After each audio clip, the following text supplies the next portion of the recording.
It's time for Wise Money with Korhorn Financial Group with financial advisors Kevin Korhorn, Mike Bernard, and Josh Gregory. Hello and welcome to another episode of Wise Money with Korhorn Financial Group, where every week we're helping you take your next wise step in your financial life. Thanks so much for being with us. My name is Mike Bernard. I am your host. I'm also one of the certified financial planners on the show. Kevin Korhorn is still not with us. He'll be back next week in the studio with me, certified financial planner, and my friend Joshua Gregory. Thanks, Mike. Well, the health savings account has become a much more popular financial instrument ever since the George W. Bush presidency. Yeah. But even after all that time, more than a decade has gone by, many people still have questions about who can use it and when. So we'll answer those questions and much more coming up on this hour of Wise Money. I thought you were going to say still, after all that time, it still autocorrects to has. When you're trying to type HSA, it still autocorrects to has. Don't these things? You can fix that, Mike. That's just a setting. Oh, my goodness. You don't have to put a period between the H, the S, and the A. I know, but I'm lazy and I don't want to go into settings. If you have any questions, not about my technical knowledge and proficiency with Word and all of that stuff. If you have any financial questions, we'll take those. You can reach out to us a few different ways. Call or text 574-222-2000. That's 574-222-2000. You can find us online, wisemoneyradio.com. Submit a question right there on the right. And lastly, in social media, you can submit questions that way as well. Facebook, I'd encourage you to like the page, follow us there, so you can send in questions when we're doing any Facebook Live stuff and that sort of thing. But you can send questions there, Twitter, and the YouTube channel as well. All right. Peter called in with a question. He's 63 in Granger. Can you max out your contributions to your HSA, H.S.A. in the year you retire? So can you max out your HSA in the year you retire? Oh, simple question. Complicated answer. Yeah, it really is. It's a technical question, and we'll dive right into it here. But you can contribute to an HSA right up until the year that you retire. A lot of folks they run into this issue of they're retiring because they've reached Medicare age, and Medicare is what prevents them from being able to keep on contributing, reaching age 65 and filing for Medicare. But that's not Peter's situation. He's 63. So anytime you are leaving an employer partway through the year, you're only going to be able to do a partial contribution to that plan. Mm-hmm. This is kind of a sort of a rule of thumb to be thinking through. And the whole issue is, in order to be able to contribute to a health savings account, you have to be covered by a special type of health insurance plan at work. And it's a high deductible health plan, a qualified high deductible plan. And I want to stop you right there because you were, you can contribute to an HSA up until you retire. I think maybe, Casey, we can play that back and hear Josh make a mistake. No, I'm just kidding. But no, you can do that only if you have a qualified high deductible health plan. This isn't like an IRA or some type of account that, well, it's just if I choose to, I can just throw money in there. No. You first need to be qualified. And technically with an IRA, you need to be qualified for that too based on income limits. But this one is, what type of health insurance do you have? Do you have the right type? If you do, and you don't have any other health insurance coverage, that's sort of a fine print. If you have a qualifying high deductible health plan and no other health insurance, then you can contribute. And that's where the Medicare thing gets people tripped up. I don't need to go in there just yet. We're gonna talk about it. But I wanted to mention that disclaimer there. Yeah. So think about it this way, Peter. If you're going to retire at some point here in 2019, and you're only working for an employer, and you're on one of those qualified plans that we were just talking about, for say 3 months or 6 months, then it's only that portion of the year. You're only covered for a fourth of the year or half the year. Then you're going to be limited to contributing only a fourth or a half of the maximum contribution. Yeah, it's pro rata. That's right. Yep. So that's the issue that you have to pay attention to. It's not that it goes away completely this year. It's just you're going to be limited. Yeah. So what if we take Peter's question, and we're going to come back to the Medicare issue in just a second, but what if we take Peter's question and do the opposite? What if you start at a new job in 2019 that has an HSA offered and you didn't have one prior to? You can now you have a choice, and when you have a choice, again, you need wisdom. So it's typically easiest to just do pro rata again. So just on the first, you've got to count how many first of the months were you qualified for that high deductible health plan. And then it's, if it was 6, then you can do, 6 divided by 12, that's half of the normal annual contribution is what you can contribute. Or if you're going into a place where now you all of a sudden have a high deductible plan, as long as you have that before December 1st, you could choose, instead of doing pro rata, you could choose to do, I don't know exactly what they call it, it's a fancy term, but you could do a full year contribution. However, they call it the last month rule.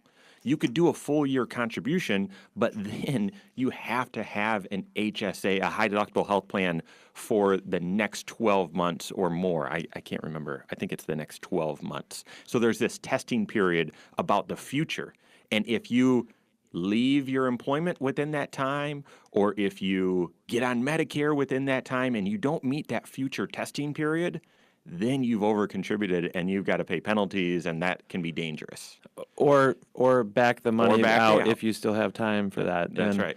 Boy, it just makes it such a complicated issue. And the tricky thing is, it's difficult to get answers when you're trying to talk about your scenario. And sometimes consulting with your CPA or an expert on health insurance is the way to go. But even there, the best option is getting both those people in the same room. Mm-hmm. In our office, I'm picturing, I want Ted Foster in the room, and I want Ryan Fair, both people who have been guests on this show regularly.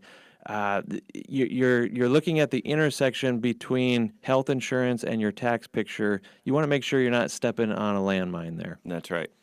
So let's bring back this Medicare issue. So Peter's question is, he's 63 and he's going to retire. So that's the pro rata in his situation. Yeah, but what if you're still working? You're 65. And you're like, hey, well, I've got a high deductible plan at work, and I'm contributing to my HSA. Maybe my company is contributing to my HSA. We're going to tackle that here in a little bit too. And but yeah, hey, Part A is free, so I'll go ahead and I don't even know. I'll just sign up for that. It's free. I might as well take it. Then you can no longer contribute to your HSA. Mm-hmm. Because technically you now have 2 health insurance plans. And the only way to be eligible to contribute to an HSA is to have a qualifying high deductible health plan, and that be your only insurance, your only health insurance. Yep. And there's a lot of jargon there, and it can be kind of confusing. But ultimately, just know that the moment you reach age 65, you don't just want to have a knee-jerk reaction and go jump on Medicare, Part A or B or both. You really want to have a thoughtful approach, because what if you reach age 65 and this decision is facing you here at the early part of a year? You may be giving up the ability to save for all these months ahead into an HSA this year, versus someone who's maybe turning 65 in the later part of the year. Maybe it's less of an issue. Mm-hmm. But there's a lot of actually misinformation out there on the web. There are some articles and things that you could stumble upon that say the moment that you are eligible for Medicare, when you turn age 65, by the way, right, then you're no longer allowed to contribute to an HSA. But that's actually a little sloppy. That's not quite precise enough language. It's really, when did you actually enroll? Yeah, just aside with that, you do need to be careful about the information, because even on the radio, they are talking about and advertising for the 529 plan. We talk about it all the time, and I think I counted 3 little snippets with the right intentions of misinformation. It talks about, well, if you're an Indiana resident, then you'll get a credit. Well, no, actually, if you pay Indiana tax, you can be an Indiana resident and not pay Indiana state tax. You could be a Michigan resident and pay Indiana tax. So it's just, you got to be careful for those things. So to help with being careful, how in the world does this HSA even work?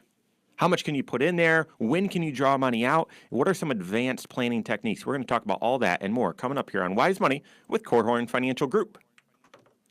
Yes, Lindsay? What? You did it so fast. I say it in my sleep, Lindsay. It's like,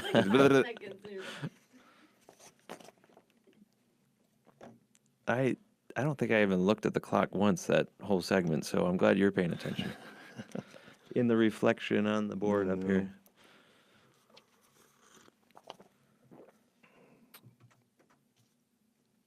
all right. I think we hit everything except for those last two. What can you contribute, and what if your employer contributes? What if we do the Christian share plan issue too? Oh yeah, okay. Because that actually is a question that pops up a lot. I'll launch the segment with it. That way we can remind people that you have to be covered by a qualified high deductible plan. So then you want to get into maximum contributions, Yeah, right after that. timing of the contributions, that kind of thing. Oh yeah, that's great. That's great. I like the military ones that they're kicking in doors and it's like, excuse me, sir, do you have a moment to talk about freedom?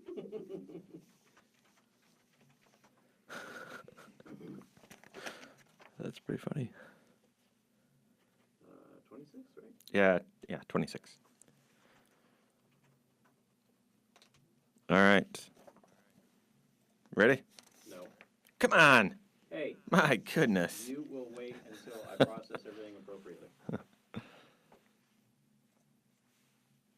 Okay, I'm ready. Hang on. Control freak. Just kidding. Does anybody care whether I'm ready? You didn't even look at the clock, Josh. All right. You forfeited your.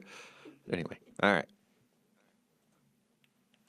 If you're on one of those Christian share plans or MetaShare type plans, can you contribute to an HSA? That's what we're talking about, a health savings account. We're breaking down how that tool works and everything you need to know to make great use of it in your financial life. This is Wise Money with Korhorn Financial Group. Thanks for being with us. My name's Mike. Here with me in the KFG studios, Josh Gregory. I want to say thank you to the attorneys at Ledoux, Kern, and Keene, as well as First State Bank for making the Wise Money Show possible. Thank you very much. The topic that we're starting today's show with is all from a question from Peter. If you have a question, reach out to us. You can do so in a few different ways. Call or text 574-222-2000. That's 574-222-2000. You can submit questions online, wisemoneyradio.com. Also, check out the blog right there and listen to previous episodes if you'd like. And lastly, social media, Facebook, Twitter, YouTube, you can submit questions that way as well. You can also catch any Facebook Live work that we're doing on Facebook if you follow the page, and you can subscribe to the YouTube channel to catch every episode from, video recording if you'd like. So. All right, so we're talking about the HSA. Peter's question was, he's 63, he's going to retire this year. Can he contribute the maximum to his HSA? And the answer is no. Actually, you can't, but there's much more to it. We said that you've got to have the right type of health insurance plan to even qualify. So let me bring that question back into the mix. What if you are on a Christian share plan or one of the medical sharing plans? Can you contribute to an HSA? Right. We get that question quite a bit, and a lot of people are making that shift lately. They previously were maybe on an Affordable Care Act plan, sometimes called Obamacare plans, and they've switched to a Christian cost-sharing type of plan. And unfortunately, one of the things that you may be giving up by making that switch is the ability to contribute to an HSA, because this is not considered a qualified, high-deductible health plan. High deductible is sort of a relative term, not in the eyes of the IRS. So what's high to someone might be low to someone else. No, the IRS says it's got to be a qualified high deductible health plan. So you'll know. Emphasis on the word qualified as well, because there are some plans out there that maybe have what we would consider to be a high deductible, anything over, say, $2,700 for a family, or $1,350. That feels like, wow, that's kind of a high deductible, but it has to meet other requirements as well. That's where the qualified comes into play.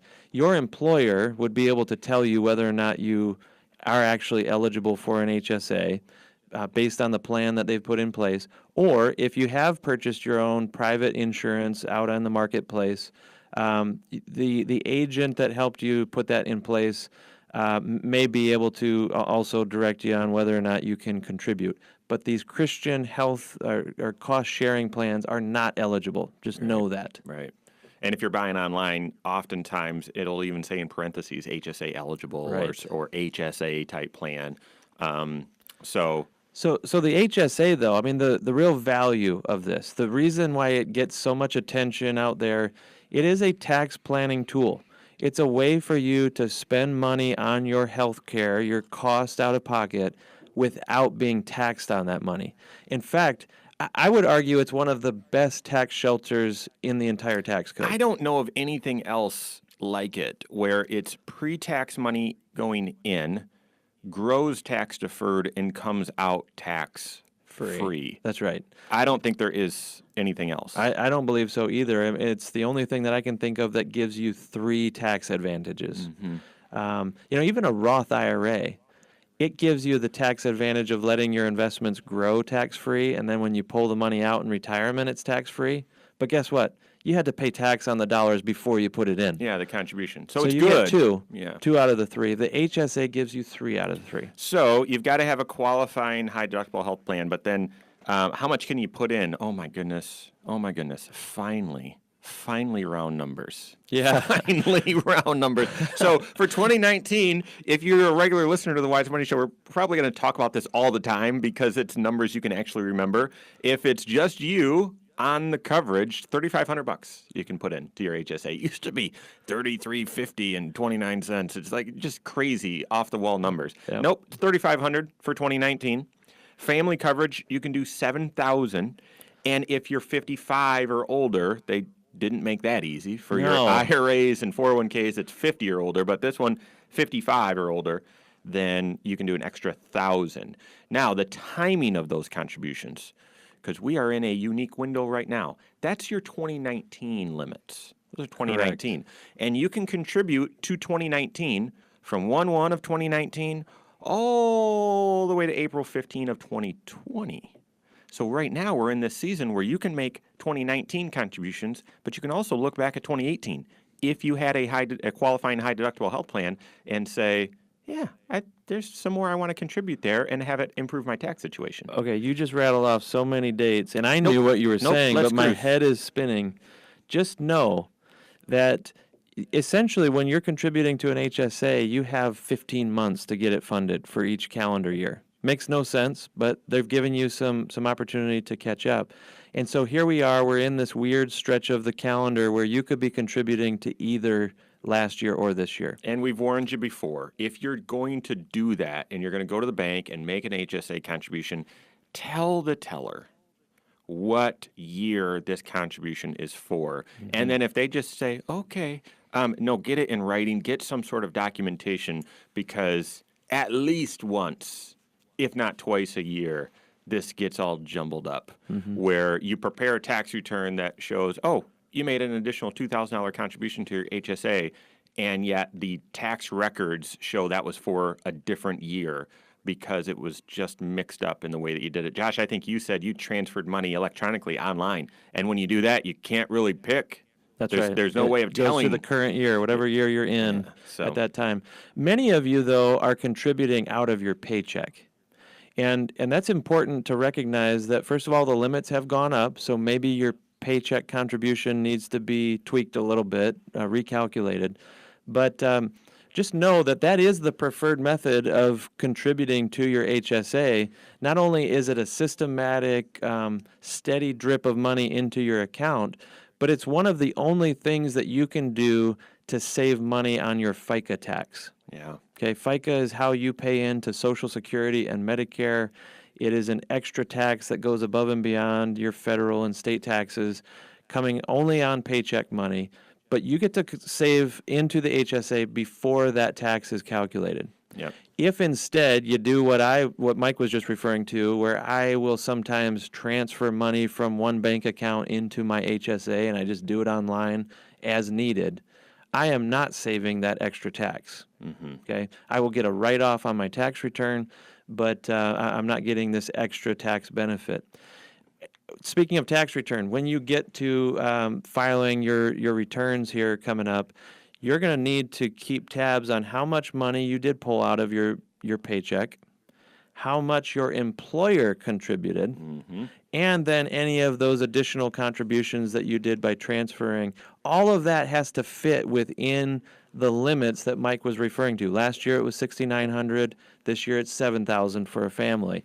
So even your employer's contributions can kind of crowd out some of your own savings into these accounts, and you need to make sure that you're coordinating that effort so that you don't accidentally go over. Yeah, you said that a touch casual. I mean, that's a big deal. That for your 401k, any match that your company does, that your employer does not count towards your $19,000 limit. It doesn't. It's over and above that. But with your HSA, anything that your employer might drip in for you, even if it's $50, if you contribute up to the max and then they also put money in, you've done excess contributions. You've got a small window to quickly get those dollars out. Otherwise, they're going to be taxed and penalized. So you need to be careful about that. All right, let's address a couple other things, and then there's some advanced planning that you can do with an HSA. So we're going to hit that. But first and foremost, this is your money. The HSA, it's a health savings account. It's not use it or lose it. It is your money. It's a bank account in your name. So you need to be aware of that. Second, you need to know you're going to add a beneficiary to that. Because if something happens to you, you've never paid tax on this money, it's going to go to someone else. If it's your spouse, it becomes their HSA, and they can use it for medical expenses. But if it's to a non-spouse, they're going to have to draw the money out, and it's going to be taxable to them, but make sure you've got a beneficiary listed. A couple more basics on how it works, and then the advanced planning techniques, as well as several other listener questions coming up here on Wise Money with Korhorn Financial Group.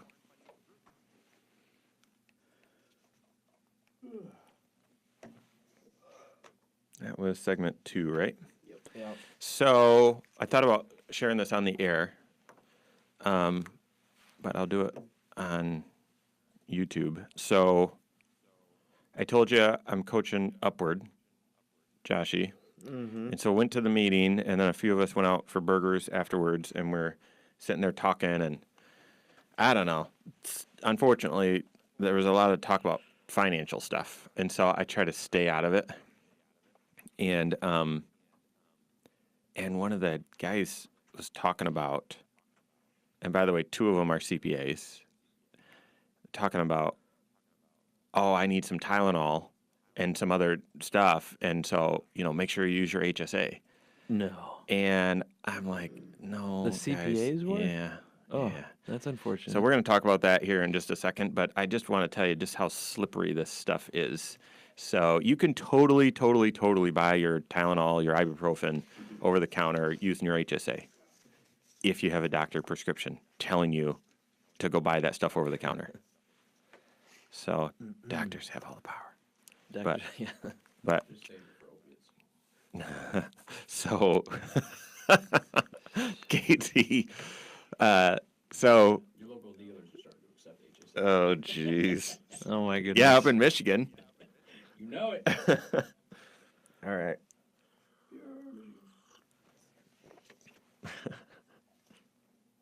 Okay, and then so we're starting segment 3, but we're kind of in segment 2.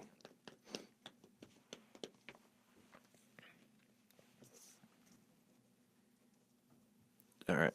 How detailed do you want to get on things you can pull money out for? Oh, not very detailed, but I just wanted to give that reminder. So I've got the list here for insurance premiums and just the general. I'm looking right at the IRS pub right now. So I'll just state those things when we get into it. Okay. I have a list of things you can't. Nice. Nice. All right. If you have an HSA plan, health savings account, what are you allowed to draw money out of there for? What can you spend the money on and have it be qualified? It's not as easy as you think. We're going to tell you in just a second. This is Wise Money with Korhorn Financial Group. Thank you so much for being with us. My name is Mike Bernard, coming to you from the KFG studios with certified financial planner, my business partner, Josh Gregory. Thank you, Bethel College Adult and Graduate Studies, as well as Diane Bennett with REMAX 100 for partnering with us on the Wise Money Show to make it possible. Thank you very much. Today's topic, or at least what we're hitting so far, is all coming from a question from a fan of the show, Peter. If you have a question for us, would like to hit it on an upcoming show, we'd love to hear from you. 574-222-2000. That's how you find us. Just call or text 574-222-2000. Online, we're at wisemoneyradio.com. You can submit a question that way. And then, of course, social media, Facebook, Twitter, and YouTube, you can submit questions that way as well. All right, so Peter's question was actually basic, and really good teachers take the basic stuff and make it really stinking difficult. So that's what we've done today. But it was, hey, I'm retiring at 63. Can I contribute the full amount to my HSA? And we addressed that question, but now we're talking about ancillary HSA issues. And one of them's basic that I just want to hit because it is confusing. What in the world can I use this money for and not get in trouble? Yeah. And so, because I'm a geek, you guys know that. I've got the IRS publication right in front of me. It's Pub 969, and qualified medical expenses require a prescription. So it's any doctor bills, that sort of stuff. But other than doctor bills, direct expenses paid to a hospital or doctor, something like that, it requires a prescription, or it's available without a prescription, like an over-the-counter drug, but you have a prescription for it. That doesn't make any sense, but that's the truth. Or it's insulin. So it's those three things.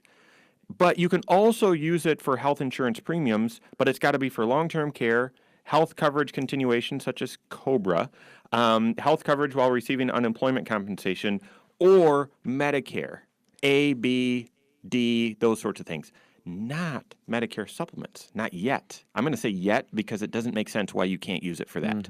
But it is just tricky. And so you're defining some broad categories of what are considered qualified medical expenses. And the way you frame that, you said, how do I know what I can spend so I don't get in trouble? And so let's define what getting in trouble means.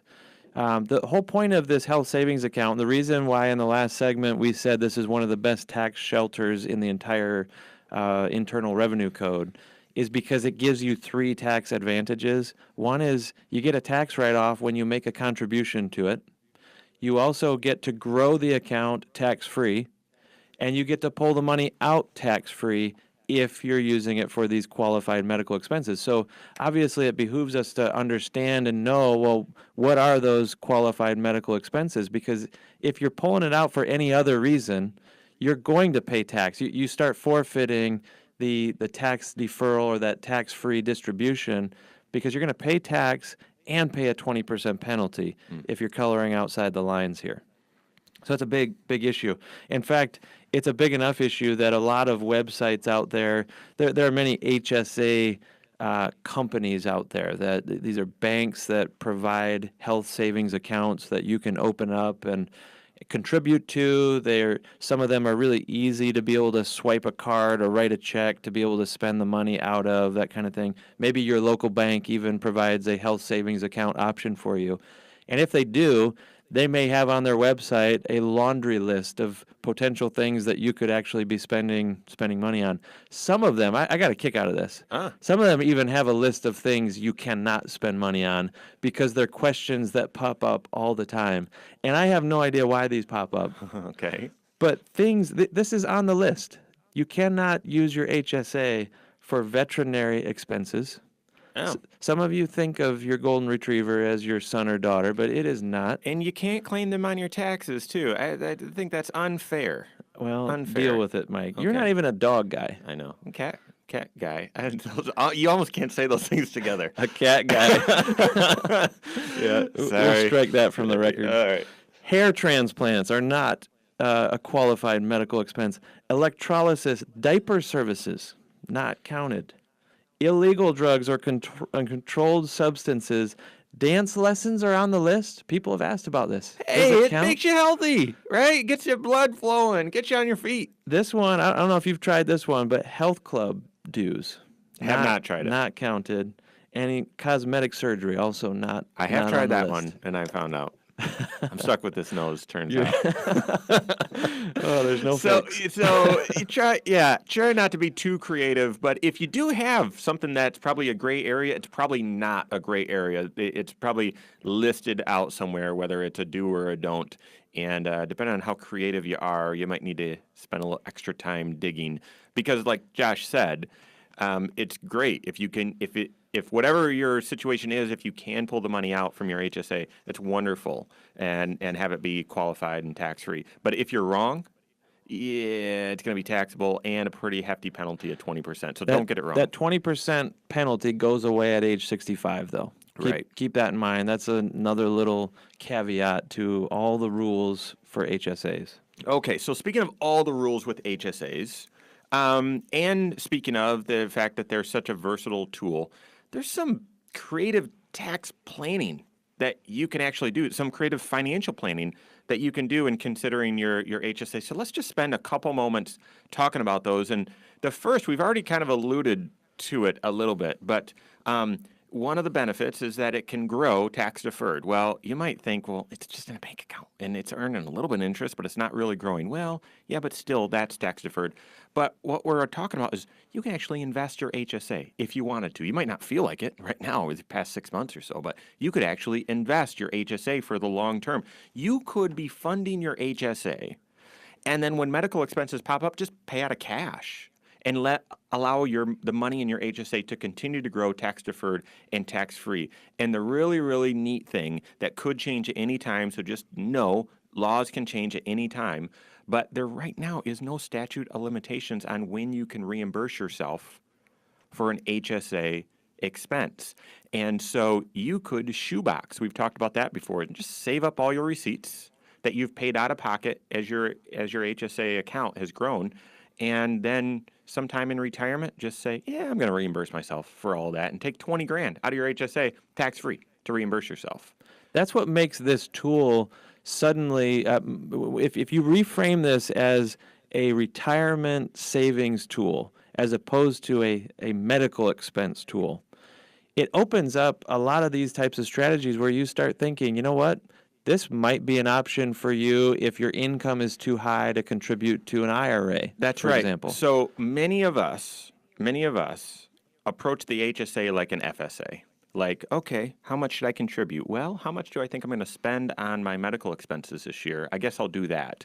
Well, that's very prudent thinking if it's use it or lose it. But if it's a tax planning tool, then I would challenge you to think a little bit differently. Change your paradigm and contribute to this just like you would to your 401k. And then when you have nickel and dime expenses come up, pay those out of cash flow. And this can be a fabulous tool for your retirement. Yeah. Mm-hmm. Another strategy, and this is very, very important this time of year. Say you're getting your tax return done and you take a look and you say, oh, I don't really like how that looks. Or you look and say, well, I used to get this tax credit and I'm not getting it anymore. Well, where the HSA deduction lands on your tax return is it's above the line. So it's on the first section of deductions on the front page of your tax return. So there's a little jargon there, but hopefully I defined it for you. And so your HSA deduction goes on that front page, which means it reduces your adjusted gross income. And when your adjusted gross income is reduced, suddenly you can could potentially, your situation, qualify for more tax credits. My favorite one's Retirement Savers Credit, or maybe American Opportunity Tax Credit for college and so on. But if you can reduce your adjusted gross income, that can open up more tax credits for you. That adjusted gross income is the number that your state return begins with as well. So any of those front page write-offs like the HSA is not only going to save you federal tax, but also state as well. A couple more things to hit with the HSA, then on to additional listener questions. One from Al from Fort Myers, Florida, about Roth conversions. That and more coming up here on Wise Money with Korhorn Financial Group.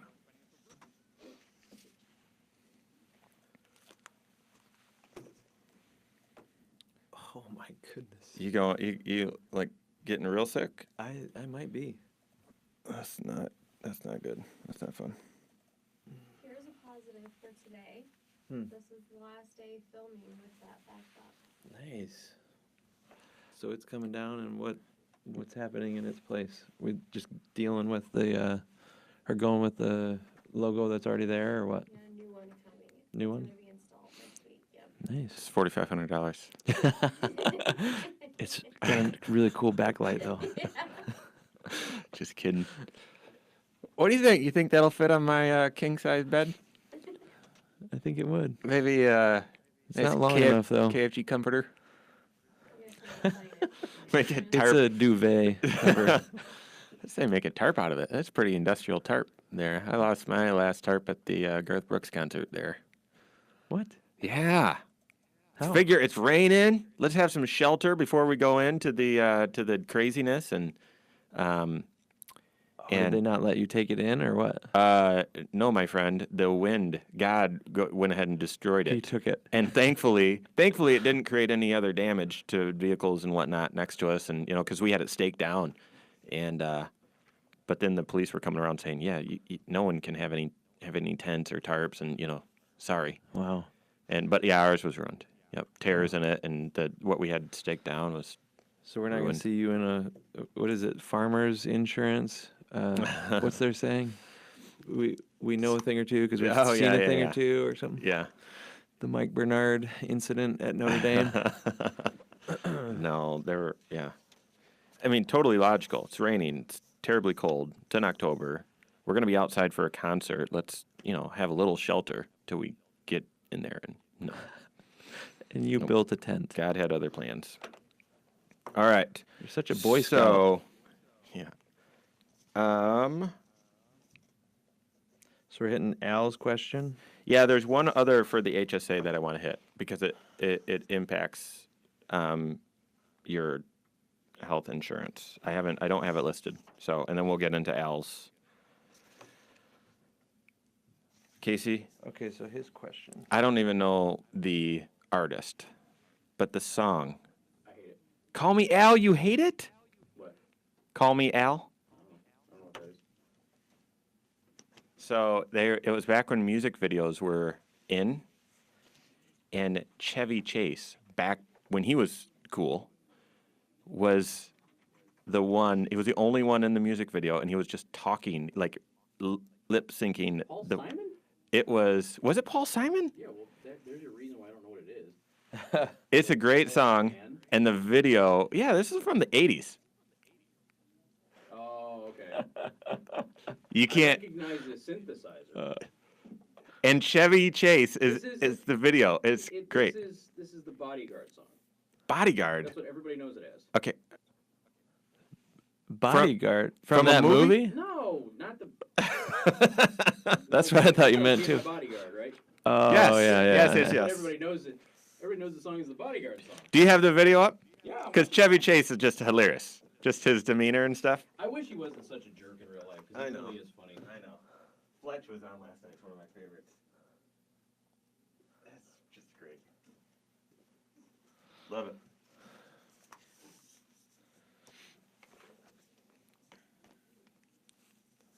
Oh, we need new bump music. You want me to add this? I can add this.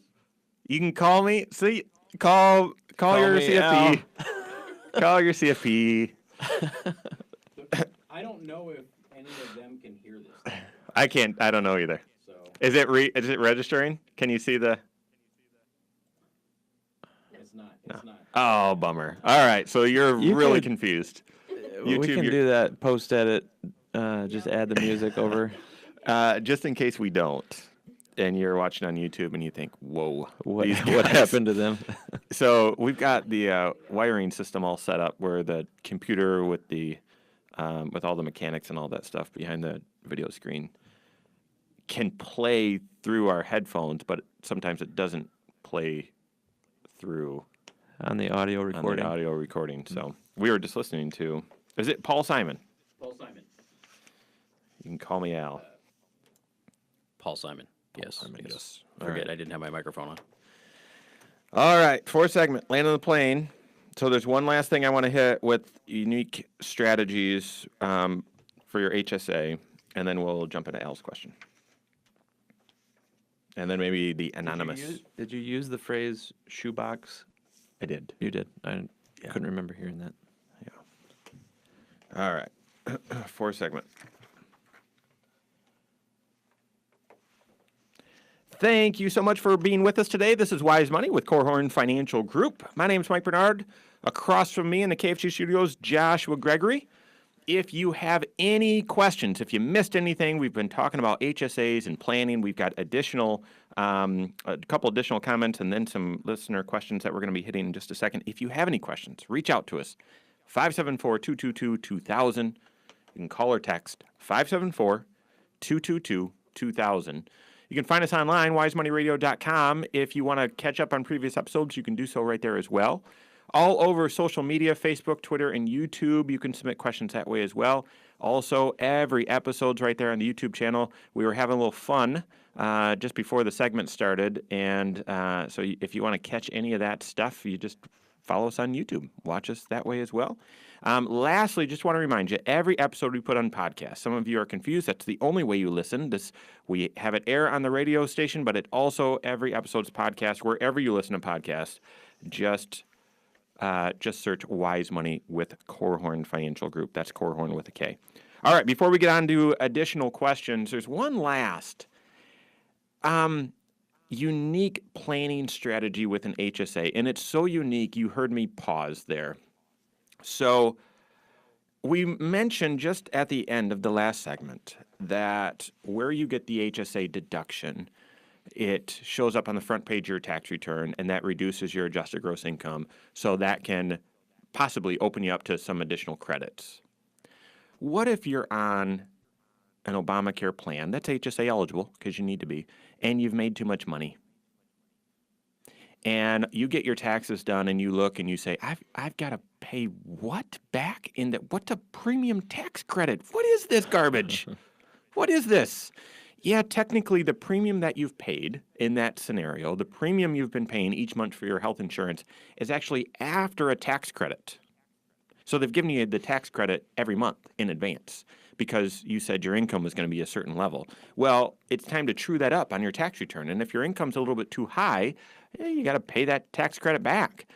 And the HSA contribution, as long as you have an eligible HSA, qualifying HSA, high deductible health plan, you can contribute to your HSA to reduce that, and it could help you avoid completely, because there is no, I don't think, a phase out with those. It's either, yeah, you got to pay all that back, or nope, you don't have to pay any of it. And so you might be able to contribute to an HSA to help avoid paying back some of those premium tax credits. That'd be similar to contributing to a traditional IRA. Yep. Anything that can give you an additional deduction on your tax return to help squeeze your income down so that maybe you get out of that nasty calculation that you were just referring to. Yeah, because I've just seen some really, really wild, violent swings, and it's on your tax return when that gets added back, and it's frightening. But that's the beauty of an HSA. It's one of the few things that you can contribute to after your tax return. You've already got it prepared. You see what the end result is going to be, and you have until April to get a contribution made for that prior year. IRAs are another option. Roth IRAs don't give you a tax write-off, so that's not really going to help you there. But it's not like, with your 401k, you have to contribute to that out of your paycheck. So that ship has sailed. The year has come and gone. You don't have any more 2018 paychecks coming, and therefore it's not going to help you. So there are only a limited number of these late-stage tax planning tools, and you need to know what you have in your arsenal.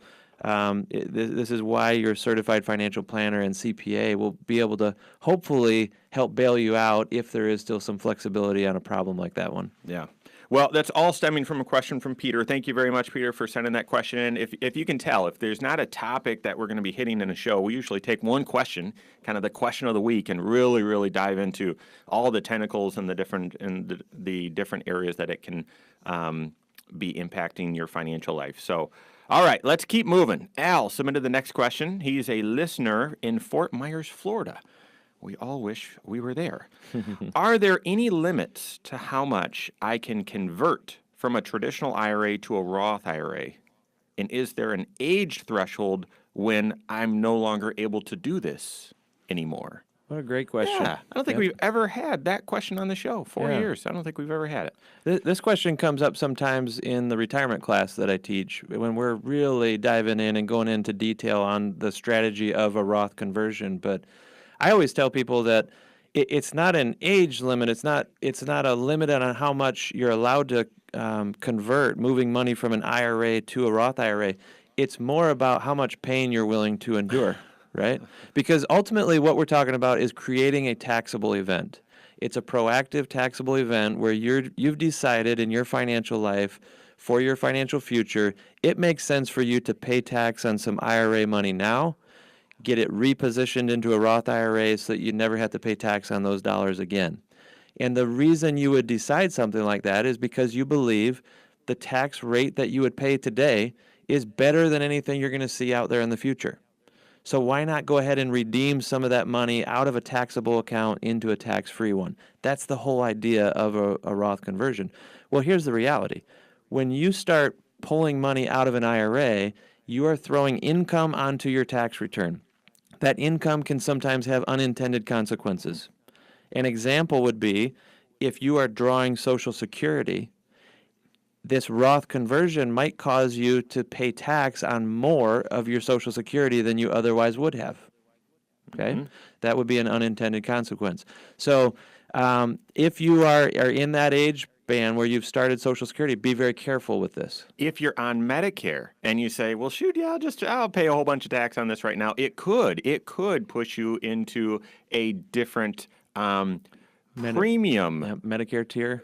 premium tier for your Medicare. And I've said this before. I say it every time we talk about this. I'm at times I'm okay paying more to get more, but with this, you're paying more to get the exact same thing. So you got to be careful with that. Here's another, you mentioned ages and concerns there. When you reach age 70 and a half, the money that's in your IRA is now going to be subject to a required minimum distribution. That's the IRS's way of just saying, hey, we expect you to pull a certain amount out every single year because it's time to tax you. Now, that required minimum distribution may not be converted into a Roth IRA. Right. It's not eligible for a Roth conversion. So you have to pull that money out, and it can't go back into another tax shelter. So there's the practicality of if the government's forcing you to pull money out of your IRA, is there really room on your tax return to pull more money out proactively to do a conversion on top of that? There might be. Yep. There might be room in, for example, your 12% tax bracket that you could consider doing something like that. Every single year, you're going to want to recalculate and reassess whether or not this Roth conversion is an option and decide, well, just how much are you willing to pay in taxes on that maneuver in the process? There used to be, when Josh and I were both getting started in the business 15, 20 years ago, there used to be a limit on how much income. It was 100,000. That's right. And so that rule's gone, but they might bring it back. But yeah, right now, no age limit and no income limit. You just need to be careful about the consequences. Okay, we got a question a couple months ago, and it's such a big question. We haven't really had room for it, and we don't really have room for it fully right now, but we're going to start it. It was sent in by an anonymous listener, and so please, if you're sending questions, send your name, where you're from, age, all that sort of stuff. But here's what he or she sent in. My parents are both 80. My dad's healthy, but mom has dementia. I'm sorry to hear that. They put their home and main property in a Lady Bird deed. Is that safe? So what's the purpose? Usually when I hear a story problem like this, I start thinking protecting from someone, protecting from Medicaid, transferring dollars, something like that. You first need to know, well, what is the function of a Lady Bird deed? And it really is just to add a beneficiary to your house. So that if you pass Essentially. away, it's going to go directly to someone instead of through your estate. Yeah, going through your estate subjects it to probate, and that's what people are trying to avoid. In Indiana, we have a transfer on death deed, which accomplishes roughly the same thing, where rather than letting the house pass through your will, it can pass directly to a beneficiary and avoid probate. So, okay, I've been hesitating bringing this up because there's just so much to hit with this. So we're going to pick this question back up on a future show. But essentially, yes, it can work to help transfer your house to another individual with avoiding probate. So, great question. We're going to hit it more. That is all the time we have for today, though. On behalf of Josh Gregory and all of us at Korhorn Financial Group, have a great weekend. We'll see you next Saturday for Wise Money with Korhorn Financial Group. Securities offered through Silver Oak Securities, member FINRA/SIPC. Advisory services offered through KFG Wealth Management, LLC. Doing business as Korhorn Financial Group. KFG Wealth Management, LLC and Silver Oak Securities Incorporated companies are unaffiliated.